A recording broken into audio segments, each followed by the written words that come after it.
Alright, there's two types of people in this world. One, those who've seen Domestic Girlfriend, and two, those who would never watch it unless someone gave them a hard sell. So listen up, you number twos. You know, we generally specialize in weird culty anime from the 80s and 90s, and we also tend to swing towards more shocking and over-the-top anime with hyper-violence and the rest of the good stuff, but not today. Every once in a while, the present gives you a nugget so good it can't be ignored. And by present, I mean last year, but that's just whatever. We tried to hold it in, but it was too much. We're finally getting some spicy release by presenting to you Domestic Girlfriend. This anime has been called many things: a dumpster fire, a masterpiece, smut, gold, wincest. But which is it? Well, it's all of those things and more. Plus, it's pretty hot. So join me as I out myself as a trash sensei, and let me tell you the story of one dude torn between Hot for Teacher and Hot for Teacher's sister, who's also his sister, making them sister brothers. Yeah, whatever. This is Domestic Girlfriend. Let's get into it.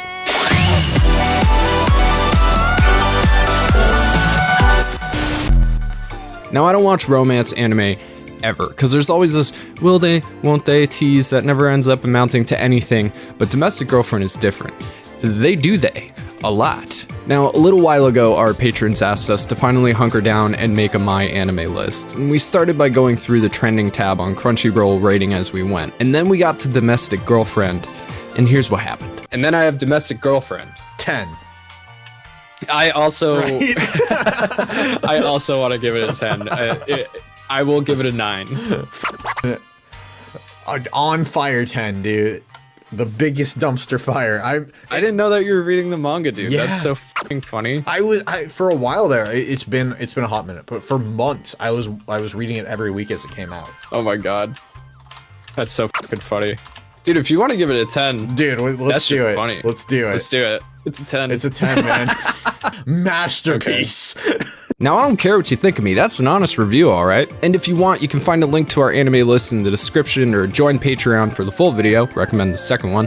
But Domestic Girlfriend is still the only 10 out of 10, and it's not because we're deviants, it's because we're perverted deviants. Now, Natsuo is a high school guy in love with his teacher Hina, who is indeed a babe. Had a few of those myself. Tamitha, if you're watching, you're still my number one, baby. Well, then there was Mrs. Switz. She looked really good in those sweaters. Oof, it's hard to choose. Anyway, realizing that this love will probably never come to fruition, Natsuo decides to go to a mixer to meet some new people and get over it.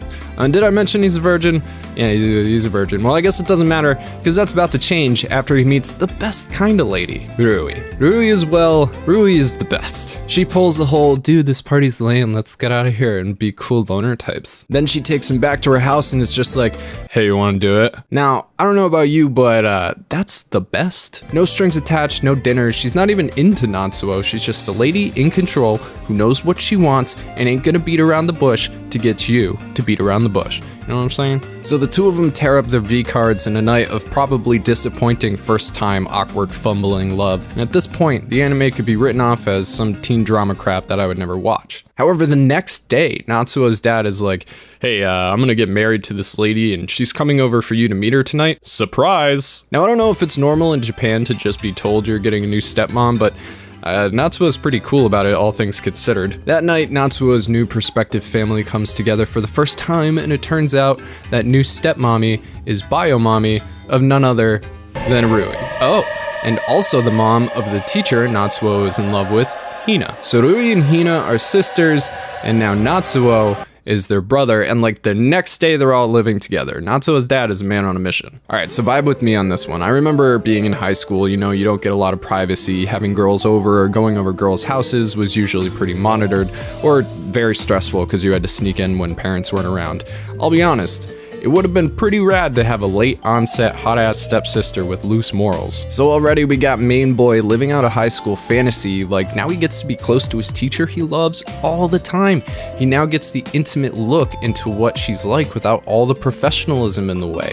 And turns out she's kind of a wild lady. She likes to drink a lot, she's kind of flirty, and for a raging bag of hormones like Natsuo, every day must be a mixture of Christmas and Armageddon. Like, he didn't grow up with these chicks, he knew them previously, he's almost an adult, they're not really his family, only legally. So, you know, It's all good. Which is probably what he was thinking when he tried to kiss Hina after she drunkenly passed out. But you're definitely not supposed to do that, so definitely don't ever do that. Especially not when your other stepsister, who again you just slept with like yesterday, is there watching, because that's how a dumpster fire starts. And what proceeds from here is a pretty intimate look at a relatively realistic depiction of teen and young adult intimate relationships. And while it's sexy and trashy, it's still really, really good. That being said, it's a good idea to avoid coming in between sisters.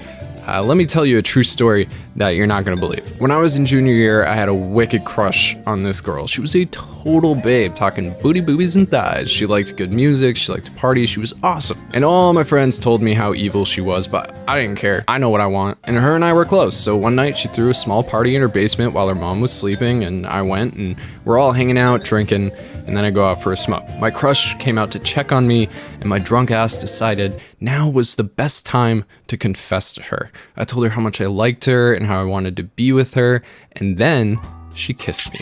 Like a real good deep kiss.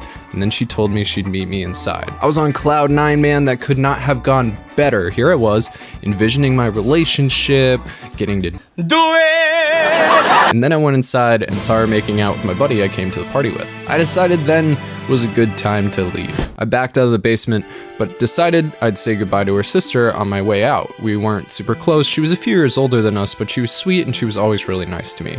And she had gone to her room early that night. So I go and I knock on her door, and she opens it in her underwear.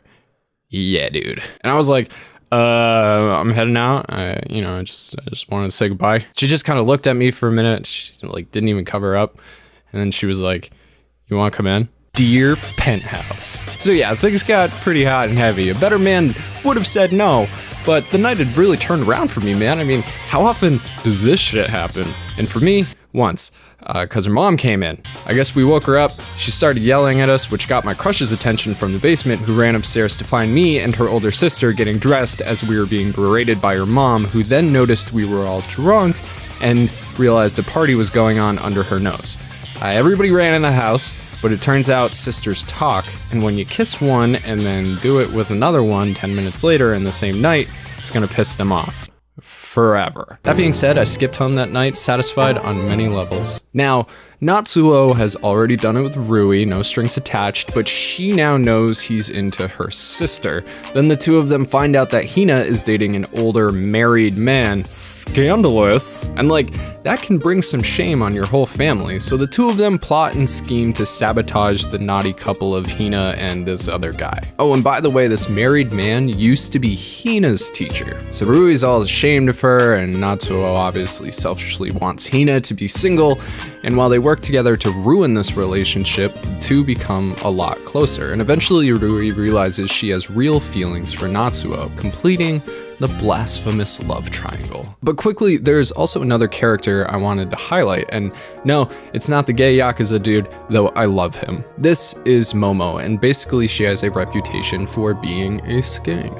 I think we've all experienced people who have that kind of unfortunate marker placed upon them. However, this anime that is considered trashy actually takes the time to delve into her and why she's seen this way. Obviously, Momo dates a lot of guys and sleeps around, and she develops a crush on Natsuo and tries to sleep with him. During this moment, he notices a bunch of scars on her arm. She tries to play it off being all cool, but he takes it seriously. And I don't know if this is still a major issue, but when I was in school, cutting was extremely common, especially amongst young women. Obviously, there are people out there who do it for attention or to be edgy, but for people dealing with emotional issues, it becomes a kind of addiction. It releases endorphins that these people lack in their daily lives, and also serves as a source of self-punishment for those who blame themselves for the unfortunate circumstances they're in. Momo gets around because she has low self-esteem and is neglected by her family. The intimacy of sleeping with someone makes her feel loved, and as someone who was labeled a notorious whore earlier in life, I can seriously relate to her feelings. Obviously, things were different for me due to society's views on male versus female sexuality, but the underlying issues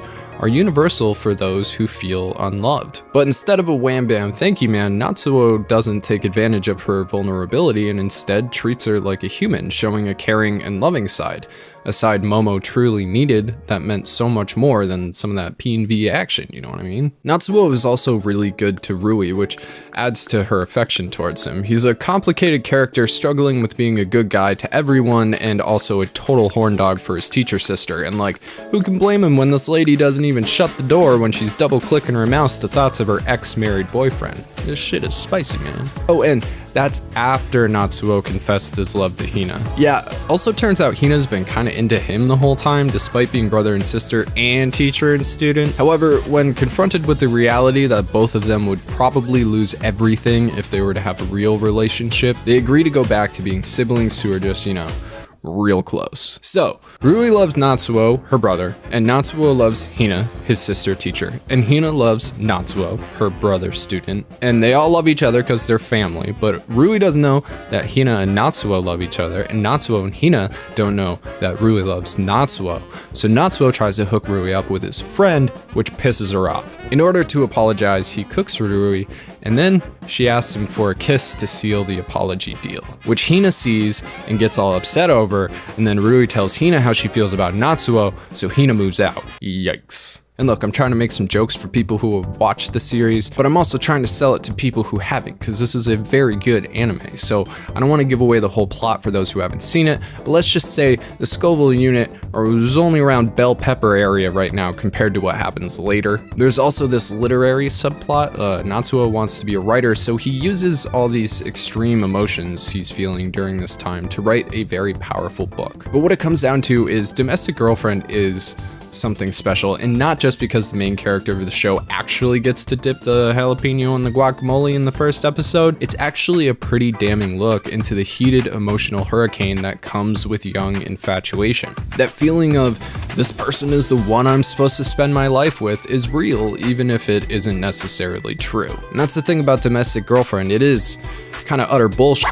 Yet, it's still more believable than 99% of all romance anime. Every other romance anime season ends up with some sweet hand-holding and fireworks and generally doesn't have any nudity, and then nothing changes between the two main characters come season 2. In the 12 episodes of Domestic Girlfriend's first season, we see massive emotional events and changes occur. It's relatable, it feels real, despite the extraordinary situation our triad finds themselves in, and more than anything, you get invested. You want to know what happens next. You end up feeling for the characters, even the side characters like Momo and my favorite gay Yakuza. Before you know it, you're even considering not pulling down your zipper during the next episode. You want everything to work out, and you want to find out which girl gets Natsuo in the end, because god damn it, they deserve to be happy. And that's the thing. Natsuo is trying to make everybody happy. He's pretty much a textbook codependent, trying to fix everything for everyone. I mean, look at how hard he tries to fix Hina's affair without even taking her feelings into account. But I get it. I want everybody to be happy too. So say what you will about the fiery garbage pile of ghost peppers burning to ash across this show, but from those ashes rises the most real and intimate look into romance I've seen from a 12 episode series. There's none of this will it happen, because it happens, and it's hot. Seasons progress in this show, time moves in this show, characters change, and actions have repercussions. Also, for the record, Tyler doesn't read manga. He's never read manga, but he reads this one. And according to him, the story moves well past high school into college and beyond. It's not just a look at some trashy high school drama, it's a look into some trashy drama that lasts forever. Drama that makes you laugh and then stops your gut right at the end of the chapter. But that's life, at least until you settle down. So while you might start episode 1 being confused, by the end you're glued, and you're gonna get this Pavlovian reaction every time you hear And while it's absolutely anime trash, it is high tier anime trash and a dramatic black hole of wincest. I just find that more appealing. And in the end, it's not just about getting your jollies off as Natsuo attempts to do the same. It's finding a true connection between two girls who deserve love and watching helplessly as Natsuo tries to make them both happy while hurting each one of them in the process. It's a learning experience in the fact that we can't all have everything we want, and there's real consequences to our actions. And I can't think of a better way to ensure that gets seared into everybody's brain than watching a guy trying to have it all by sexing his sisters. Also, Rui is absolutely best girl, and Hina can go to hell. I feel like Domestic Girlfriend is one of those anime that can be enjoyed by anybody regardless of their tastes, especially considering my tastes are very specific, but I have rewatched this probably at least 10 times. And again, this is another one of those shows that I want to put a spotlight on simply because we don't know if we're going to get a season 2. Now, the manga has wrapped up and there is no season 2 announcement. It's been over a year, so it's not looking super good, but maybe if the show picks up again a little bit, maybe if more people do some reviews on it, the company will decide to make another season for profit, because that's why people do things in the first place. Anyway, if you've watched this show, let me know what you thought about it in the comments below, and if you are going to watch this show, please let me know too, because I would love to know that I inspired you to check something new out. That's awesome. As always, Bonsai Pop is a Patreon driven channel. We make our content for ourselves and for our patrons, so if you like what we do here, I definitely recommend checking out a couple more videos on our backlog, and if you like those as well, you should check out our Patreon, because we have an excellent community over there that are always welcome and waiting for new people just like them. And with that said, our patron of the week is Captain Tiger Lily. Girl, you know I got your back. Thank you so much for supporting us. And of course, our Super Saiyan God of the week is the Clam. The Clam, thank you so much for being one of our Super Saiyan gods. You are the backbone of the Patreon. So thank you so much for your generous donations. Don't forget to check us out on Twitter at bonsai_pop, Instagram at bonsai_pop, and twitch.tv/bonsai_pop, where I do streaming and stuff. My name is Mike. This is Bonsai Pop. Thank you guys so much for watching, and I will see you next week with something probably weird. All right, bye.